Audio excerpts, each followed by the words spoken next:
Xitoydan tovarlarimiz keldi. Sizlar ham o'z biznesingizni boshlashingiz mumkin. Xitoydan sifatli tovarlarni arzon narxda oldirib, Wildberries, Ozon, Avito yoki gruppalar ochib sotib, yaxshi daromad topishlaringiz mumkin. Qanday qilib bilmaganlar Kitay so'zini yozib qoldiringizlar.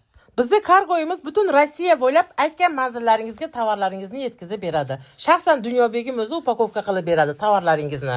Uyda o'tirib o'z biznesini boshlamoqchi, lekin nimadan boshlashni bilmayotganlar kargo so'zini yozib qoldiringizlar. Xitoydan sifatli tovarlarni arzon narxda oldirib, o'z biznesingizni biz bilan birga boshlashingiz mumkin. Xitoyga borib ishonchli kargoni topib keldim. Bu kargo orqali butun Rossiya bo'ylab aytgan manzillaringizga tovarlaringizni yetkazib beramiz. Targovый sentrda mana bu jinsi kostyum 8900 rubl turar ekan. Kitayda $18 ga xarid qilib olishingiz mumkin. Kачествоsi xuddi shunday, sifati juda ham zo'r. O'rganishni xohlasangiz kargo so'zini yozib qoldiring.